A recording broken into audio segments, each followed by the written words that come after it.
we are exploring through fantastic speakers, not as speakers, fantastic engineer, entrepreneurs, artists, about the links between science, art, and design.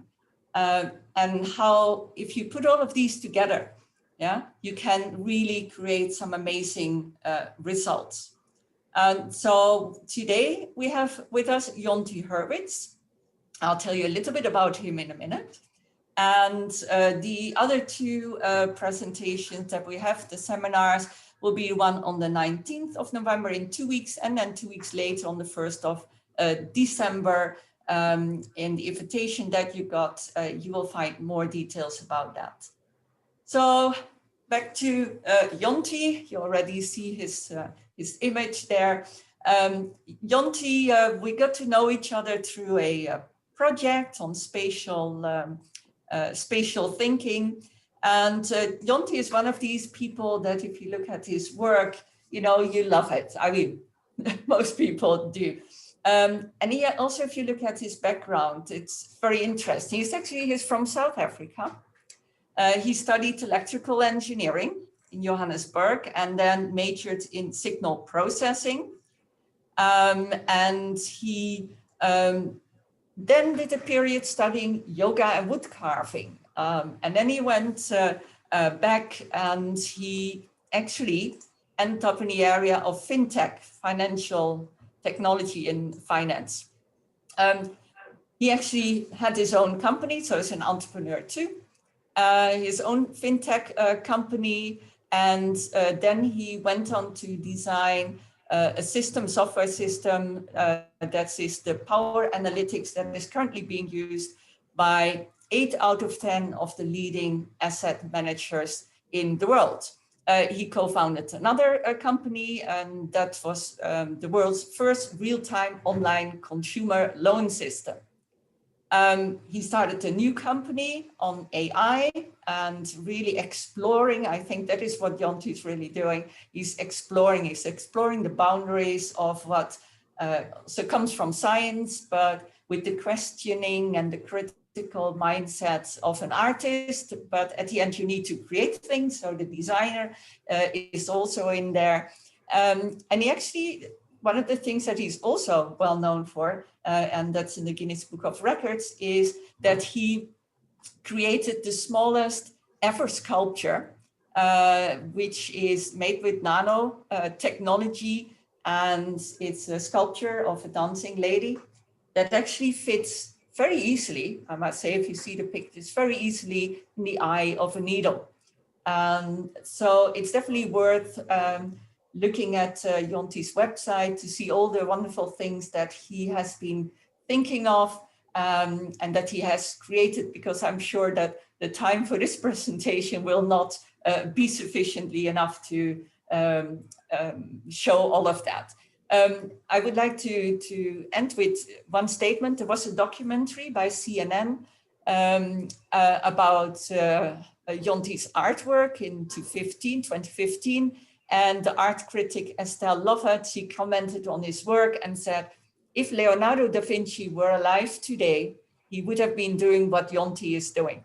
He would have been using algorithms. So I'm not going to say any more. I give the floor to Jonty. And Jonty mentioned to us that he's very happy to take your questions throughout. But because we are with so many people, we would appreciate if you do that via the chat. And if everyone can switch off their microphone, then that will make sure that we have a smooth presentation. So thanks very much, Jonty. Please, the floor is yours.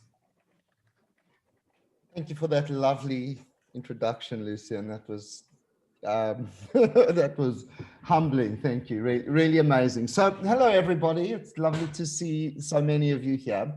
When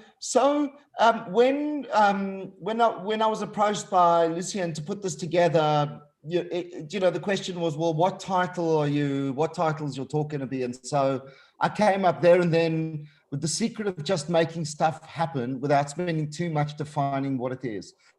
I kind of regret that title now because I didn't spend enough time defining what it is. So I'm going to call this talk the secret of making stuff happen, full stop. But anyway, I'm going to start with a sweet video of my son, which I'll share with you, and then we'll talk about it a little bit more. So what is going on? Oh my gosh. Oh. Put the potato in. Go on, put it in quick.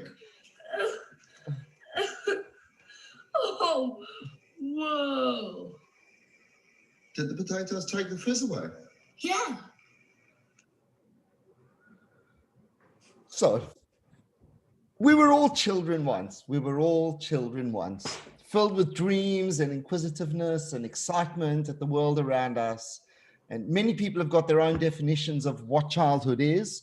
So here are some of mine: a lack of fear to try and try again, openness to the impossible, that blurred line between learning and failure, which we lose to some extent as an adult, being driven and guided by emotional reactions.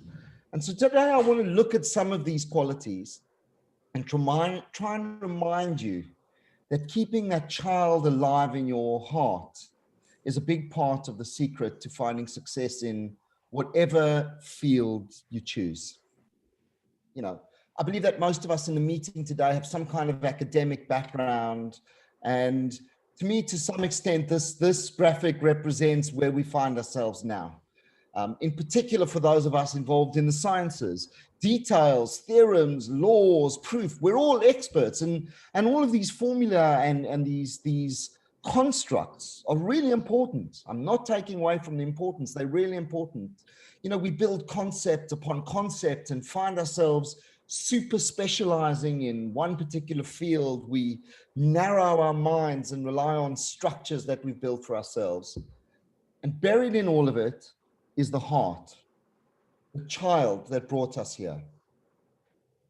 You know, your mind is part of a complex tapestry of knowledge and expertise.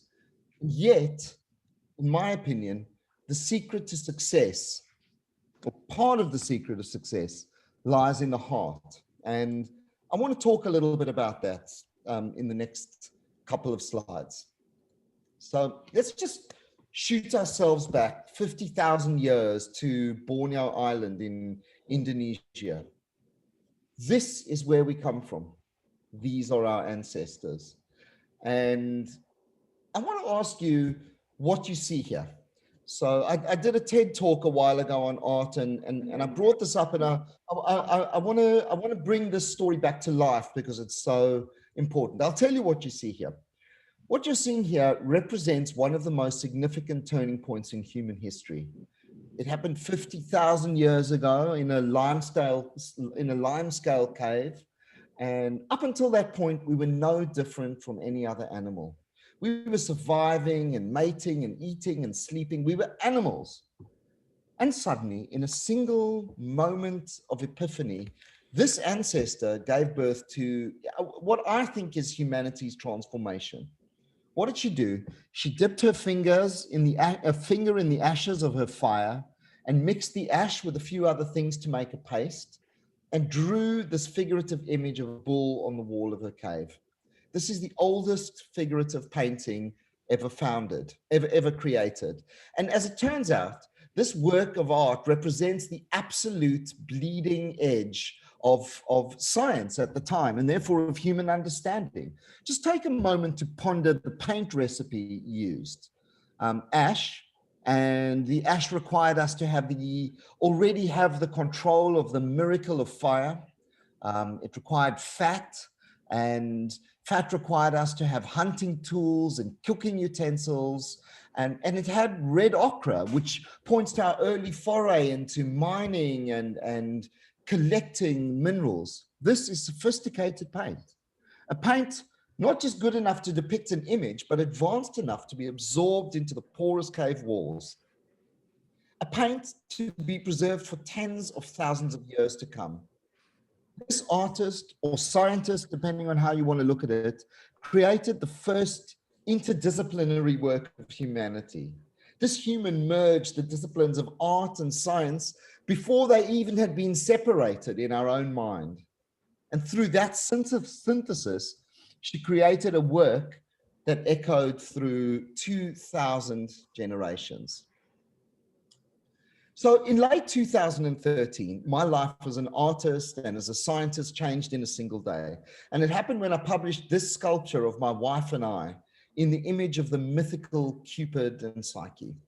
And after finishing the work, and it was a long project, I posted them on the internet, on my website, and on a few blogs, and went to bed. And the next morning I woke up to find the images had gone viral. They were plastered all over social media in every corner of the world, in languages, and being cited in journals and art magazines. And then suddenly television networks started contacting me, and newspapers and journalists, and even the Guinness Book of Records. It was literally a whirlwind of activities. And in many ways, my life was never the same again. And since the release of these nano works, I understand that they've been viewed over 100 million times. Now, the thing about the sculpture is that it is really tiny. So tiny, in fact, that it's actually impossible to see with the naked eye. It's 1/16 of a millimeter, or about 60 to 100 microns. And this work is ultimately just a microstructure fabricated in a university laboratory.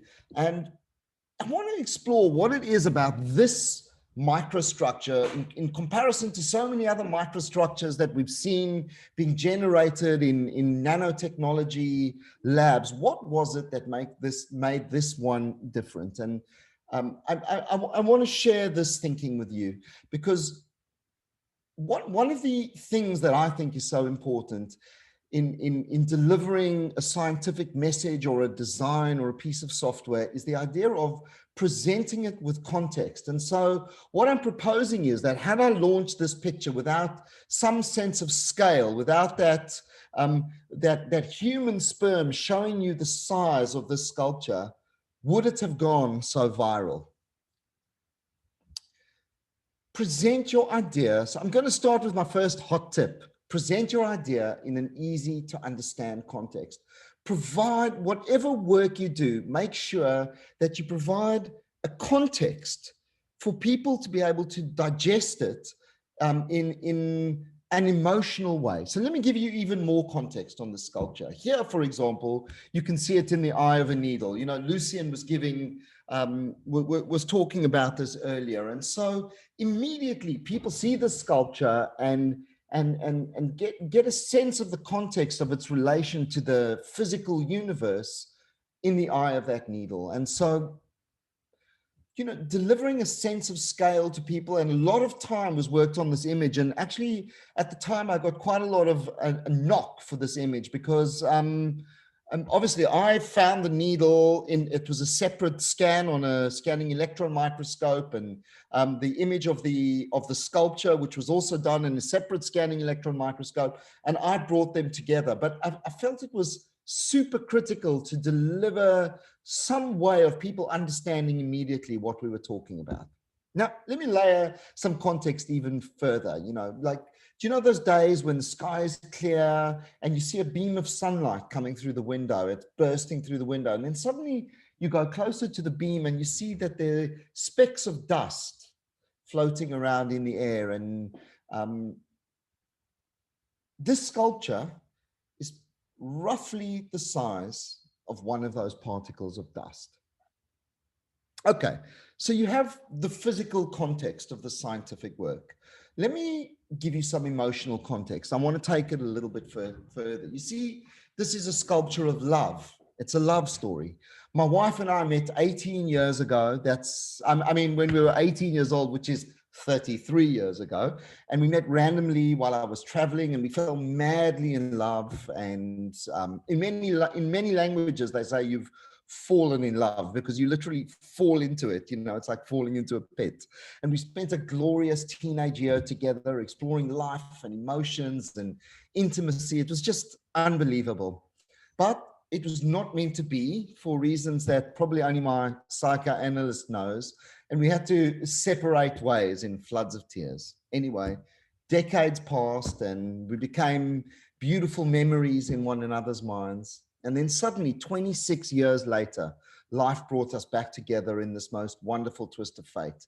We fell in love again. And with a twinkle in my eye, I can proudly say that I married my first love at the age of 50. Absolutely amazing. And so to celebrate that coming together, we made that sculpture soon after we met. I want to go even deeper into some context. So here you can see the nano sculpture of Cupid and Psyche of Vesti.AI on the zoomed in on the head of an ant. And on the left-hand side, you can see a marble sculpture in the Louvre. And we felt that our story had so many parallels with the ancient myth of Cupid and Psyche. And so we crafted it, taking reference from this incredible marble sculpture that was created by the neoclassical master sculptor, Antonio Canova. So you can see the work that he created in the early 19th century on the left-hand side. And it's, you know, for any of you that get to Paris, you can see it in the Louvre. And I'm sure in the nano sculpture you see on the right-hand side, you can see the parallels with this work that Vesti.AI created in our own image. And so the context of any invention you create in the world of technology, science, and engineering is part of what gives it its power, the story, the narrative. And now you have the context. I want to show you this video, and I want to see how the context of the sculpture has influenced your emotional relationship with the work. It's a nano sculpture fabricated in a university. The size in relation to a sperm or the eye of the needle, a love story, a show of gratitude to Greek mythology, the acknowledgement of Antonio Canova, this amazing European classical sculptor. How does that layer of context make you feel?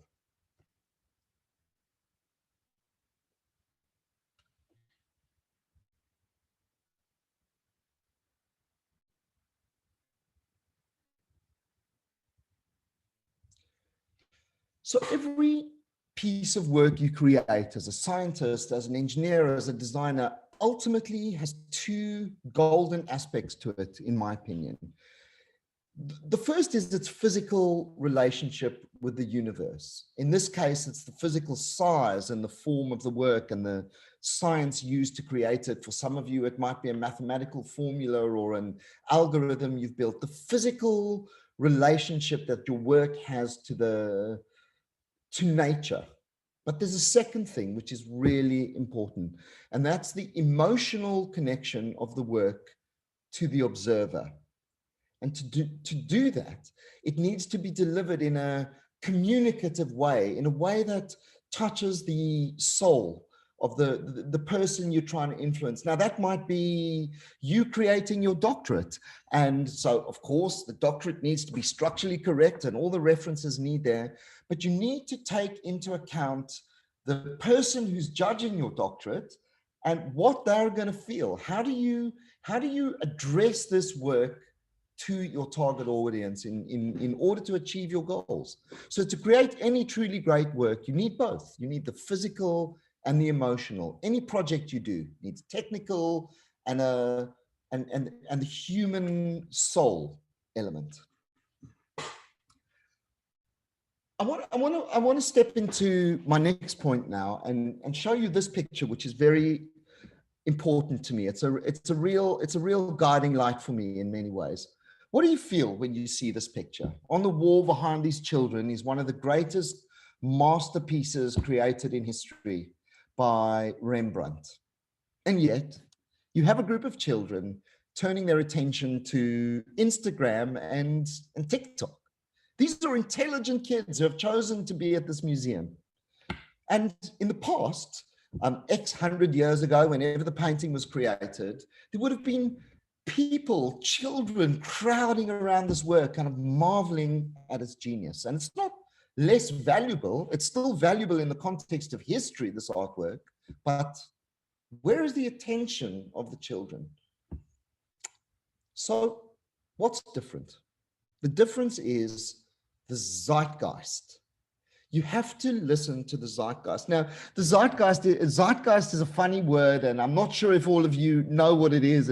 It's one of those kind of deeply buried words in the English language. So I wanted to explore this idea of zeitgeist a little bit, because in any projects you do, I think this concept is going to be really important.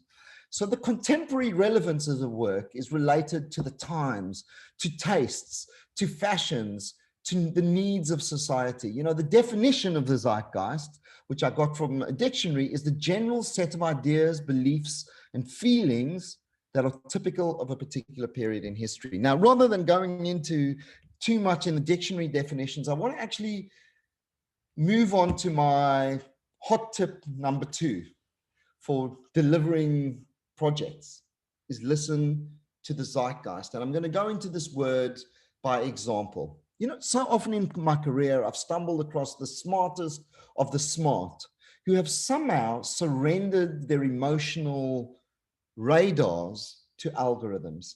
Actually, my mother used to call it analysis paralysis. We planned it in this way. We have carefully worked out the workflow, and it's best not to push us off course. But a plan is only as good as the limited information on which it was based at the time of creation. If new information comes to light, it's your responsibility to take that new information into account. Listen to feedback. Listen to what your target market is saying on the journey. Listen to the zeitgeist. This really isn't rocket science, so I'm going to deliver it by examples. I launched my first set of nanosculptures. I saw that they really resonated. I listened to my art followers and produced this next work. It's called Fragile Giant. And being of South African origin, the African elephant is close to my heart. You know, ivory-seeking poachers have killed over 100,000 African elephants in just 3 years, according to a study in National Geographic. And so I listened, I heard. I listened to 2 key pieces of data. The zeitgeist was telling me that people just resonate with tiny forms, nanosculptures. I don't know why. I just had that information. Maybe it's because you can't see it with your eyes. Maybe it's just a feeling that, I don't know what it is. And the second piece of information was the zeitgeist was telling me that endangered species touch each of our souls. It was touching my soul. And so I put those 2 feelings together and produced this piece of work.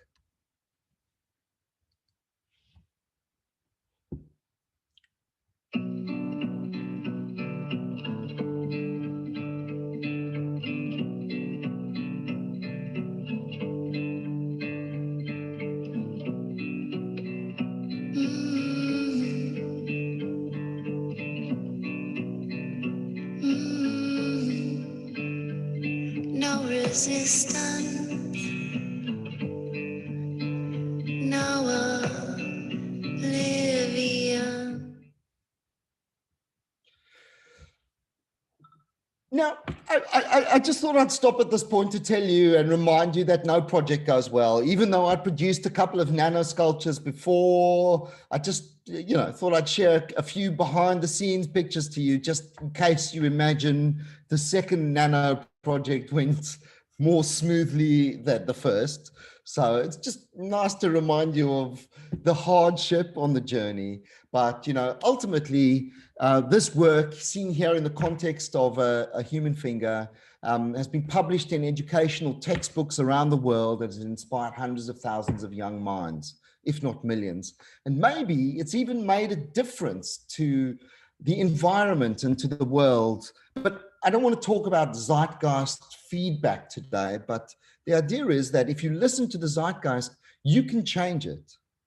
The point is that off the back of my product market fit on the first piece, I was able to achieve very quick traction on the next. And for those of you in the technology world, soon you're going to be out there talking to venture capitalists. And the first question they're going to ask you is, have you tested product market fit? I can't tell you how many times as an entrepreneur I've seen the most genius products that have been created, constructed over years. And although the idea might be brilliant, it's not clear that there's product market fit. It's not clear that it captures the zeitgeist. And so it's really important that as you're designing, as you're building, whatever project you're on, make sure you're getting constant feedback from people and testing that the direction you're going in is right, and keep adjusting it to make sure that you've got product market fit. My hot tip number 3 is keep learning, keep playing with the new, keep playing with the new. And it comes back to those faces of children, those excited faces of children. Stay a child. And you know, as an engineer or a scientist or an artist or a creative, you're expected to keep innovating. You know, we live in challenging times, and, you know, as we develop our own unique message or style will inevitably run through our work, but you have to keep innovating. If not, you face the law of diminishing returns, both professionally and in your self-esteem. So I want to share with you a few of the other adventures I've been on. You know, just because I knew the nanosculptures were right didn't mean that the right thing to do was keep producing more and more and more. So let me share a few other adventures. At some point, I threw myself into a completely different area of mathematics, 3-dimensional spatial transformations. And this is a work I created in bronze called Kiss of Chytrid. Look carefully, and you'll see that this work converts from the abstract into the literal, and then via reflection back into the abstract and literal. To create the sculpture took billions or even trillions of calculations using the mathematical constant pi. But that's the science, not the context I'm talking about. The context is that I grew up in South Africa, and this is a portrait of one of my best friends. As a child, with that beautiful face of excitement, I used to go down to the pond near my house and spend endless days in the park exploring frogs and tadpoles and forming intimate relationships with these beautiful creatures. And then I read about the rise of Chytrid, which is a COVID-like devastation to amphibians around the globe. You know, we're witnessing a mass extinction of amphibia, and it's an exotic fungus called Chytrid that is delivering the blow. And it's reported on continents around the world, in every single continent, at elevations from sea level to 20,000 feet, and gone from the wild of the Costa Rican golden toad, the Panamanian golden frog, the Wyoming toad, the Australian gastric brooding frogs, to mention just a few of them. And for me, the context of this work was the sort of taking of this frog out of existence into a sort of imaginary reflected world. What can I say? I love frogs. And so I went on, I followed the zeitgeist, made a few more. This is the beautiful red-eyed tree frog. But I want to share with you something I wrote at the time of making the first frog about Chytrid, which I think resonates so loudly today. I wrote this in, I think it was 2011, 2012. As humans, we have separated ourselves intellectually from evolution. And somehow we've managed to convince ourselves that our technology is out of evolution rather than the implicit flow of evolution. And us humans have assumed superiority in the age-old battle of species on Earth. Our golden time at the top of the evolutionary pyramid is a beautifully fleeting moment. And the impact of Chytrid on frogs is a lesson for us. It is a reminder that we are part of a planet teeming with competitive yet interconnected life forms. Life is a feedback system. Anyway, that's where I got to on this particular science project. And of course, I listened to the zeitgeist and kept creating amazing anamorphic works. But I want to share something different with you. You know, once or twice in your life, if you're lucky enough, you stumbled upon an unrelated discovery in the least expected of places. I was deep into building a machine learning engine for financial risk and found myself in a period of deep self-doubt. It all happened during the credit crunch in 2008, and I was questioning the systems that humanity has built its reality upon. And at the time, I created this piece called Yogi Banker, which is a meditating bronze hand, if you look in the reflection. And in a way, that was my response to the credit crunch. But I was packing it up for the collector. And actually, for the boxing of it, I had to put it a little bit vertically. So I suggest each of you turn your head and look at the sculpture from the side. And so I saw the sculpture from the side and something sat with me. There was something about this piece, I couldn't put it together. And this image of the piece on the side sat with me for years, and I digested it. And every now and again, I'd come back to the image and look at it like this. And eventually it took me to this piece, which is the only piece I've ever created that exists in three realities. And so I want to show it to you.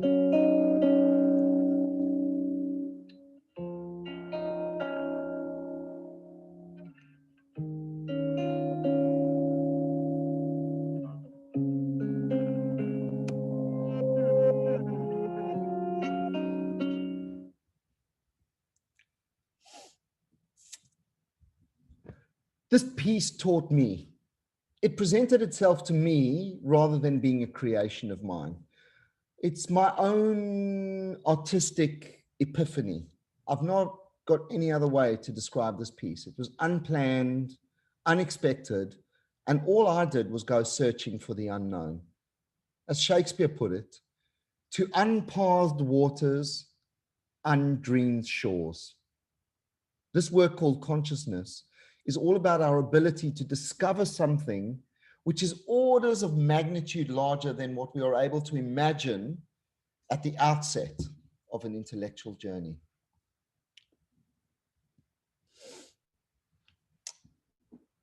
And then, of course, every now and again, you just go blank.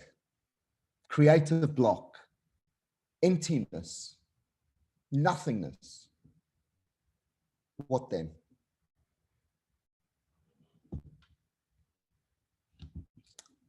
If in doubt, focus on what you love. Hot tip number 4. If you're at a loss and you just can't hear what the zeitgeist is trying to tell you, and it happens to all of us, the best thing you can do is follow the trail of love. So this commission came to me at a time when I really needed it. It's a giant anamorphic work, and it's actually in Singapore, where I believe most of you are, in the Singapore Science Center. And of course, it's driven by science. And the amazing team there approached me to help them try and inspire almost 1 million young visitors a year. And their feeling was that the children in Singapore are very driven in the area of science and mathematics and aren't exposed enough to creativity and art, and that somehow the right way to access these children was an artwork that was somehow accessible through mathematics. And so I was given this challenge, and it was at a time when I was personally feeling quite empty creatively. And so I turned to love. This is a sculpture of my mother's hand. And I'm going to share the video with you because it speaks for itself.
On so many levels, this work brings tears to my eyes. I can't even really begin to explain it. And so I'll move on.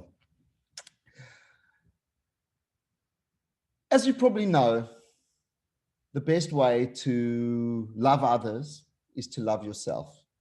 And so I created this work during a time of exploration. And I want to remind you that this is all in the context of the hot tip: explore the new, don't be afraid to change. And so I wanted to share with you here a different type of work, a new exploration of a new mathematical and emotional kind. This piece is called The Hurwitz Singularity, and it's about epiphany and finding yourself through exploration.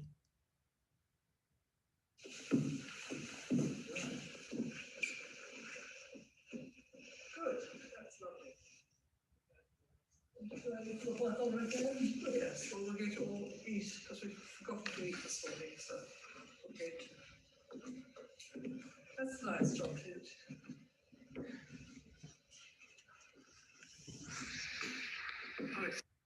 And you know, the lovely thing about this video was that actually I ended up posting it on YouTube, and it got about 300,000 views immediately. And the funny thing was, it was actually just I'd lent it to a little village hall in the local town, and it was just wonderful to see how, you know, this work was just done with heart and as an exploration, and how it's exploded out there into the world. It really was a very special experience.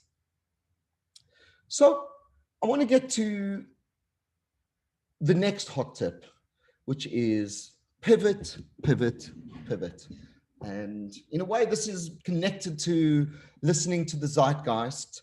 And this is something for those of you entering the commercial world after your university degrees, or even within your academic careers, it's going to come up again and again and again.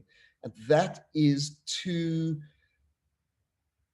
mid-project not be afraid to change direction.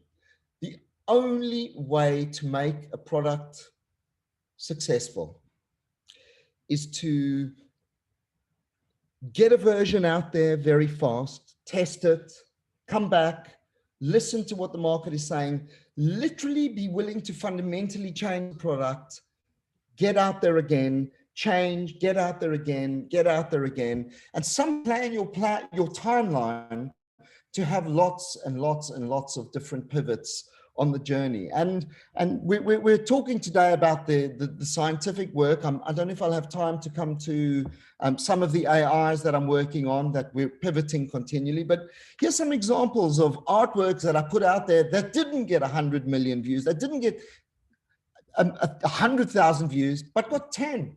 They're super close to my soul. I love them. I love what these works are about, but somehow they didn't resonate, and that's okay. That's okay. Failure is part of the journey. Failure is part of the journey. Do not fear failure. And that's not to say that it's not painful. It's not to say that it's not challenging, but it's really important that you accept failure as part of your creative journey, and don't fear it. And I've got many failed projects, and actually I very seldom talk about it in a way, but you know, I built a giant risk algorithm for a startup and co-founded the startup. And this was an amazing risk algorithm that used one of the first machine learning systems. And the dream of this project was to provide millions of people with real-time, fast, small loans. And I'd had that experience myself, arriving in the UK as a South African, where I needed 150 pounds. And at the time you went to the bank and you had to fill out application forms. And, you know, the idea of just getting some cash real time was a great idea. But this project exploded with millions of customers, and actually, in the end, it failed because it touched a raw nerve in society, and the soul behind the project was wrong. And so a really big message is, A, don't fear failure, but B, most importantly, whatever projects you're choosing to do as scientists and engineers, don't forget, and designers, that you have the chance of having a huge impact on society. And so make sure the projects you choose fit with what your soul is telling you. So I'm quickly going to share with you a few of my latest pivots. Here's one, quite fun. It's got a lovely story behind it, but we're running out of time, so I might not be able to share that with you.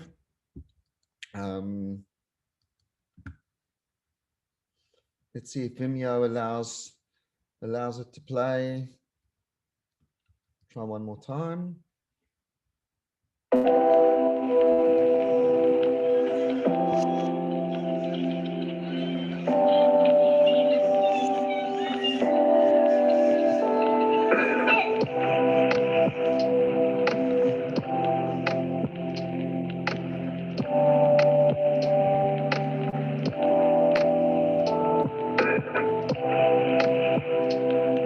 So I'm going to flick through them now because we're out of time, running out of time now. Here's another pivot that I've been working on, which, you know, it's yet to tell how the market is going to resonate with it and how people are, but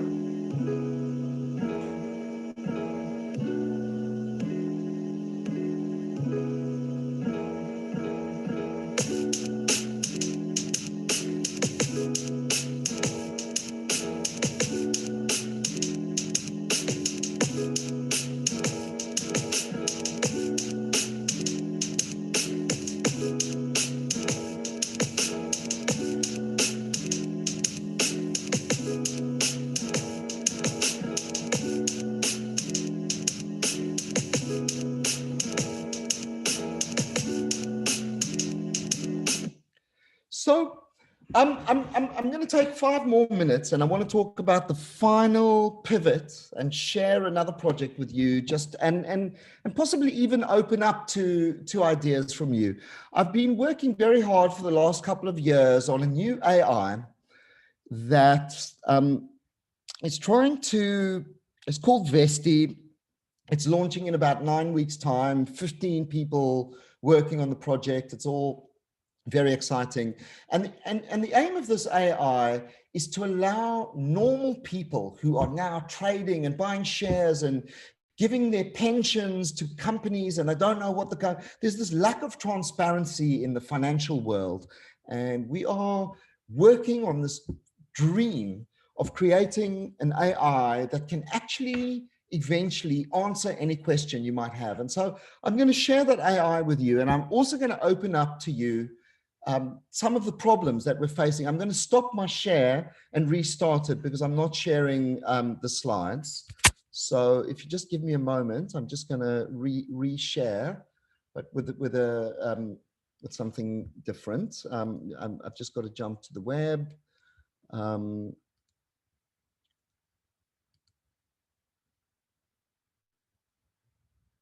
So here's the AI.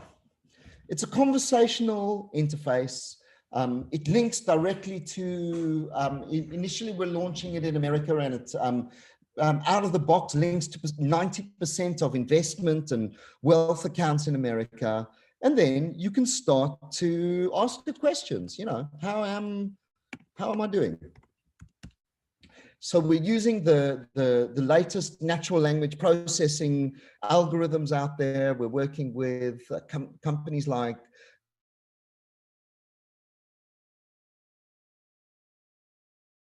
analytics engine underneath. So what the AI is doing is understanding your question, understanding what you're asking, going out, collecting the right financial data, going to the markets, pulling the financial data you need, running a massive calculation in the background, and then producing an infographic and coming back to you with a beautiful answer. How are you doing? You've made $261. in the last 30 days. Here's how the market is performing. And, you know, the dream is to be able to ask loads and loads of different questions. You know, what is my risk?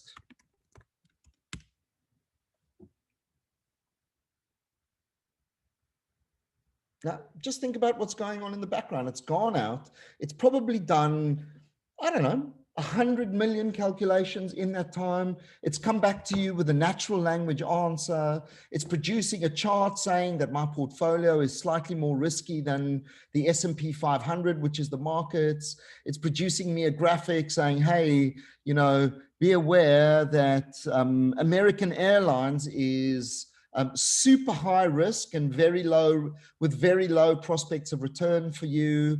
Whereas if I look at Beyond Meat, which is an interesting one in my portfolio, it's a very high return and relatively high risk. And, you know, and the idea is we want to build education into this interface. Now, we pivoted and we put this conversational interface out there, and I'm sure many of you are familiar with chatbots and conversational interfaces. And the problem is they get things wrong. And how do you incorporate all knowledge into a chatbot? This is a 10-year project, but we need product market fit today. And so one of the challenges that the team are facing right now is, how do we do that? How do we know that there's so much that we don't know, and allow people to discover the thousands of features that are in this conversational system? You know, one of the ideas that we've been working on is context sensitive buttons underneath, which kind of understand the question you've asked and make some suggestions for you as to what the next thing you might be asking. So it's seen that I've asked, what's my risk? And so it's suggested, why don't you ask what your riskiest holding is about? Or and so one of the things we're trying to do is build a machine learning way of recommending the next question. But that doesn't stop people asking a really crazy question like, you know, how old am I? And I don't even know what the AI is going to answer right now. Like I'm actually waiting to see in this presentation. And so, okay, so this one it can answer. But so often we're getting people coming in and not getting the right answer. And so I'm sharing with you as one of the pivoting challenges that we have at the moment, on top of something amazing that we've built that still has to find its product market fit. I'm going to just reshare my screen and finish with my last slide, and then I'm going to open up and say that in the end, the final hot tip I have is that the key predictor to project success is an inspired, motivated dream team. And so the last thing I want to say today is build relationships with people that are important. Make sure that when you're invited out for that coffee, you have that coffee with the person rather than staying at home and finishing that algorithm. Amazing people and amazing relationships are at the heart of success. And I've just got some pictures here of my production process through all of these projects, and the thread that you can see running through all of this is the amazing, amazing people that I work with. I'm now opening up. So thank you to all of those people, those amazing people. And now I'm opening up to all of you amazing people for questions and answers. Thank you very much, Jonty, for a presentation full of love and emotion and a lot of background. So thanks very much for sharing these ideas, creations, and everything, the sort of background, what drove you there, and brought it together in insights that we, I think, can all use and relate to, whether we do research, whether we do design, whether we are studying, or whatever work we are doing. Because I think it applies to many, many different activities that what you do, you know, it's love, it's hard work, but it must be exciting. and also the teamwork. And it was one of the questions actually I was going to ask. What would you say is one of the main challenges that you experienced in, I showed a picture, you showed the pictures here. What is the sort of main challenge that all these projects brought you? Is it the technical aspects because you're pushing boundaries? The people, they're certainly important. Where would you say it's something that you've learned, but it comes back every time and haunts you, or at least affects your work? I thanks for that question, Lucien. I mean, I think there's this fantasy of the lone artist or the lone scientist creating this, the Isaac Newton syndrome, this lone scientist creating something in a room. It's not like that. In these modern times,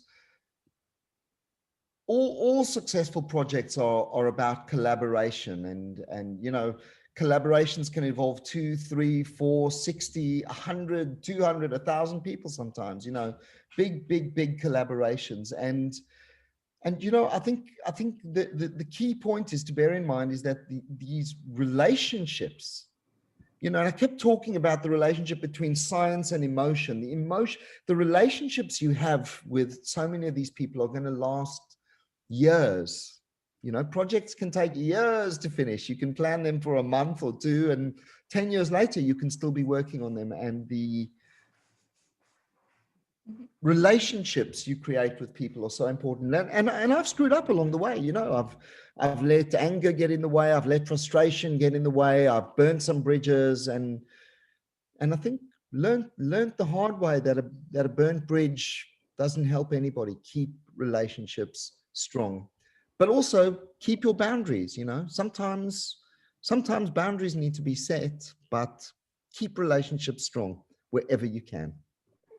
Good. I think that's good that in SUTD we have very little, if no boundaries between our disciplines. People are spread over the building, and I think that is probably one of the things why we have really very interesting research here. I noticed a question from Natalie. She asked, is the zeitgeist you mentioned coming from concrete feedback, or is it more from your gut or your gut feeling? Thanks, Natalie.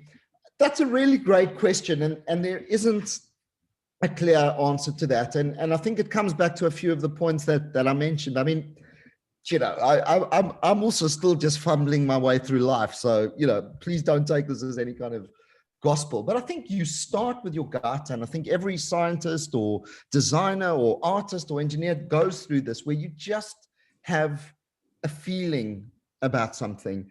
And so you definitely have to start with that feeling. It's the only way. You start with a feeling. And I would encourage you to just start, not take too much feedback in the beginning, because the world is so full of people saying it's not possible, you'll never do it. So listen to what your gut tells you about the zeitgeist, but make sure you get a version 1 of whatever that vision is out as soon as possible. Don't spend too much time on that gut feeling. Get it out, get feedback from the zeitgeist, from people, and then pivot. And so the answer for me is a combination. You start with your gut, but make sure that you get regular feedback along the way. And if the feedback conflicts with your gut, you need to work that out. Listen to the feedback. So yeah, I hope that answers, phase 1, your gut, phase 2, feedback. And if your guts, and because Natalie had an additional question, but apart from your gut will not tell you that there is something called nanotechnology that can help you do your sculptures. So how do you find that? Because you worked in many, many different areas. Are you reading a lot? How do you come across these technologies? And of course, the second question is, how do you put that all together and say, hey, that's what I'm going to do? How is your process? Apart from letting stuff just happen.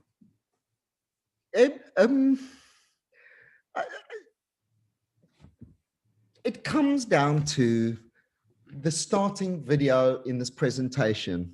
That young boy, my son, kind of just being amazed by the bubbles in the pot. And I suppose, all of us sit on Google, all of us explore, reading whatever journals, lovely articles on what people are doing, kind of seeing things and going, wow, that is absolutely amazing, kind of feeling that childhood excitement. And often the next step is getting hold of these people and saying, hey, I'm really inspired by what you're doing. I'd love to have a chat.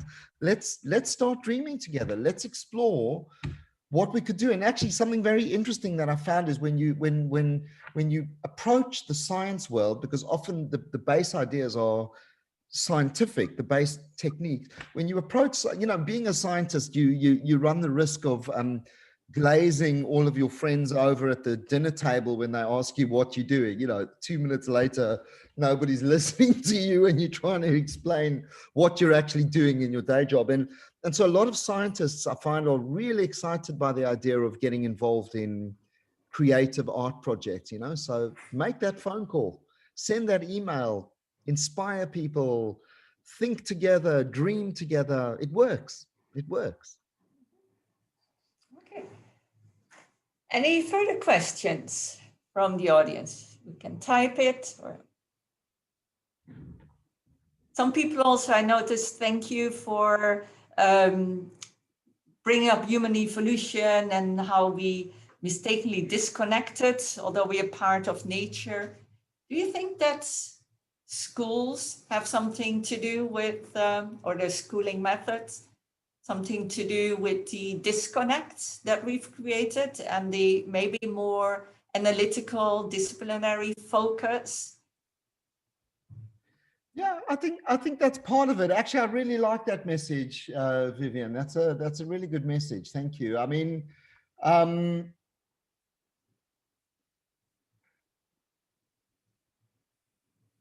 I don't know. I don't know what that is. I do know that we've been humbled again, all of humanity. I mean, here we are sitting at home, all of us.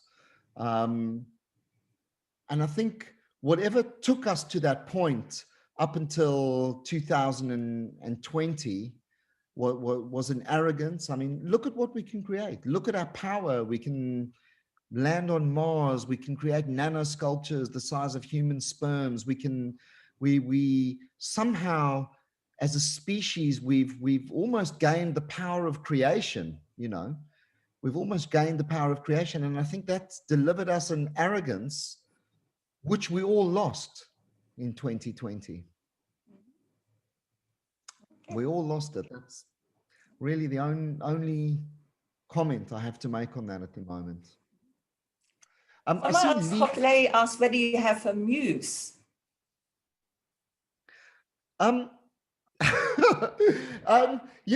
Actually, generally, in fact, all of my muses are people that I love. My first muse was actually my father. I approached my mother to do a nude. I really wanted to do a nude. I approached my mother. She said, no way. I approached my sister. She said, no way. I approached my wife. She said, no way. She went for it in the end. But my first voluntary nude was my father. And I'm so grateful to him for that. I thought that was such a wonderful, brave thing to do, a 60-something-year-old man. And it was such an amazing experience. So my first muse was actually my father. I asked about muse, not nude, but it's okay. M-U-S. Yeah. Yeah, but that's it.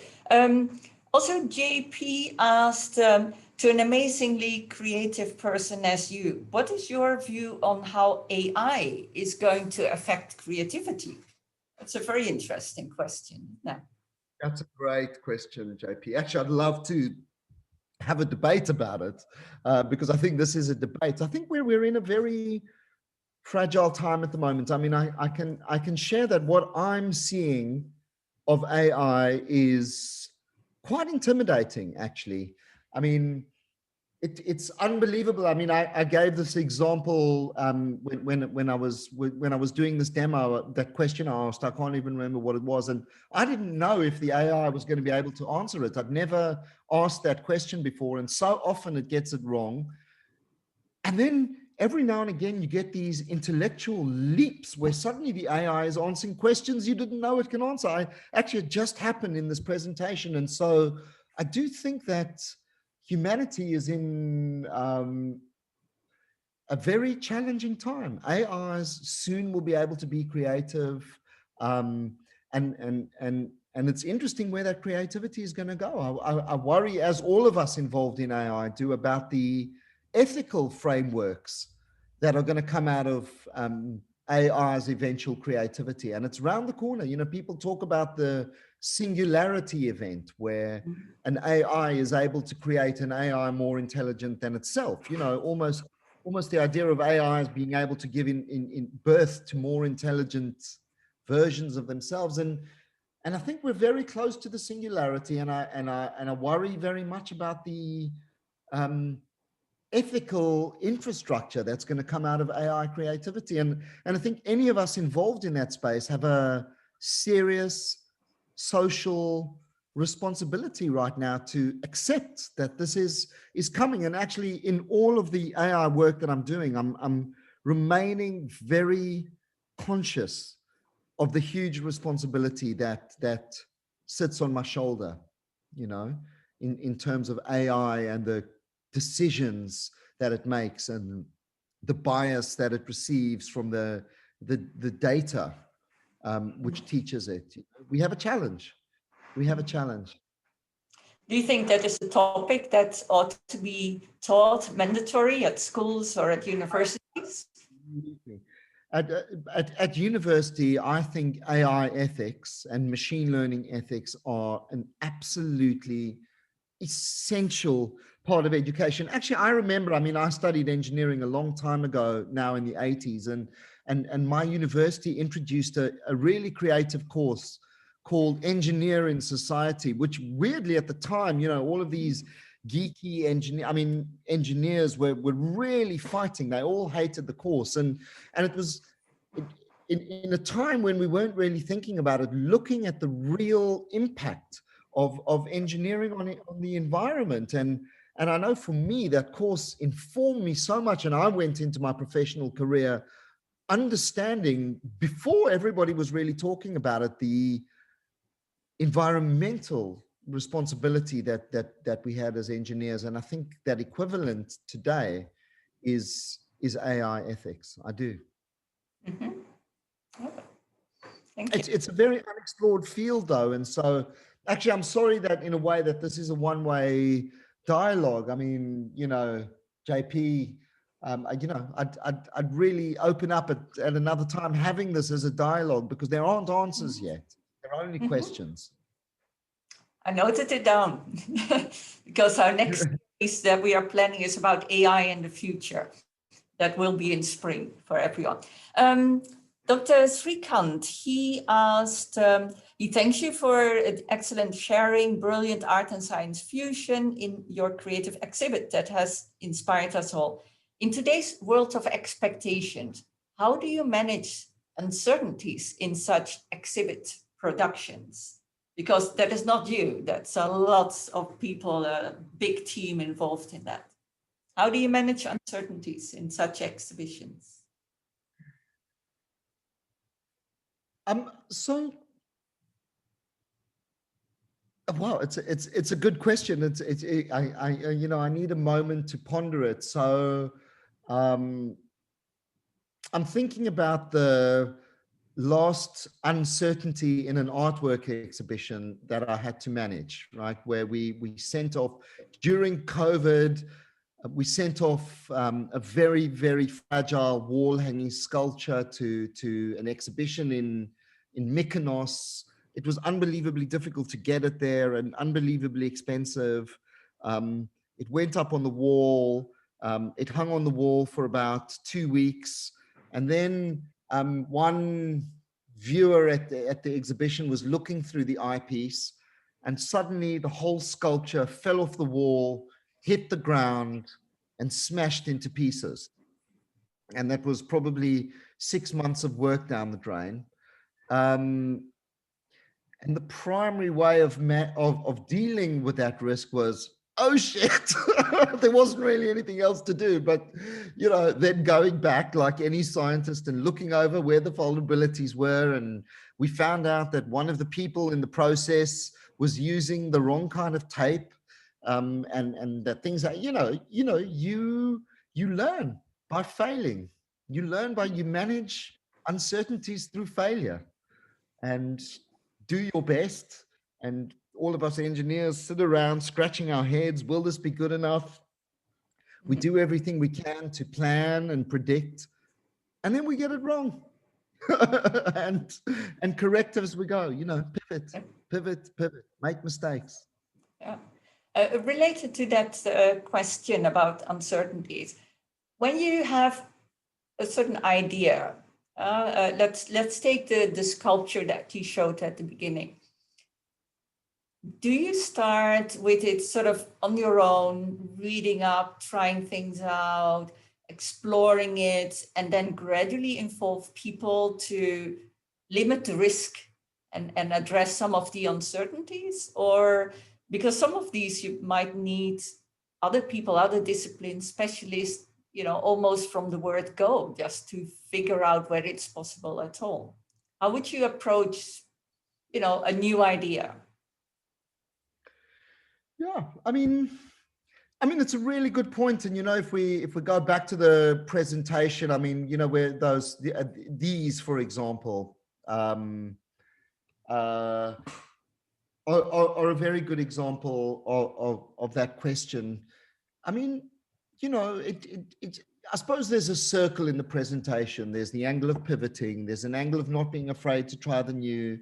And there's an angle of bringing together a dream team and building those relationships. And so that when, this was done with Karlsruhe, an amazing team at Karlsruhe Institute in Germany. And these works take a long time to produce. They sit, they take laboratory time away from other researchers, and then eventually, we pull this nano sculpture out after and this microstructure out after an incredible amount of work. Take time from one of the researchers to get it into the scanning electron microscope, find it, and then go, oh no, look how wrong this has gone. And then it comes down to relationships. Have you already pushed the team to the limit of their ability, or have you managed to keep spirits high enough to go, guys, look, we've made a mistake somewhere. What should we do? In this instance, it turned out that the trunk was at the wrong angle. And the trunk was at an angle where, because, every time when you're creating these microstructures, gravity still plays a huge part. And if you create something at too much of an angle, it starts to collapse while the rest of the sculpture is being fabricated. And so, there was a big team that got together. We analyzed, we put together a couple of theories of what the problem might be. I then had to go back to the sculptor, the 3D modeler, to change the angle of the trunk, and we had to sit together, and then we had to go back to the team in Karlsruhe and say, okay, guys, this needs to be put together again. Can you run it through the machine again? And so the thing that powered that ultimately was the shared vision and the relationship. So Lucian, I suppose to answer your question, how do I start and how do I finish? And the answer is with amazing people, together with amazing people.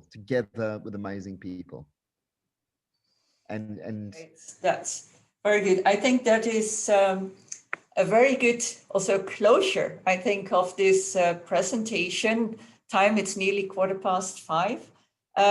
So I would like to, first of all, thank you, Jonty, for a very inspiring talk, and I think inspiring from many different points of, showing some of the things that one can do, your way of presenting, being very enthusiastic. I can imagine you get the team fired up. Also, I think the messages that you gave us about our own work or for our own work, and I hope also in SUTD, but with all the colleagues that have joined from the other universities, from all over. I saw various names of people also from organizations. That maybe this good message. If we work together, we can achieve amazing things. And I think that's what I would like to close with. Thank you, all of you, for joining us today. Looking forward to seeing you again at the next events of us, and a big, normally in the audience we clap, but we clap now. Thanks very much, Jonty, for your time with us. We greatly appreciate that. Thank you very much. Thank you. There will be, I apologize, this has been recorded, and on the IDC website, we will have the recording or the link to the recording soon. Okay, thanks very much, everyone. Thank you. Bye-bye.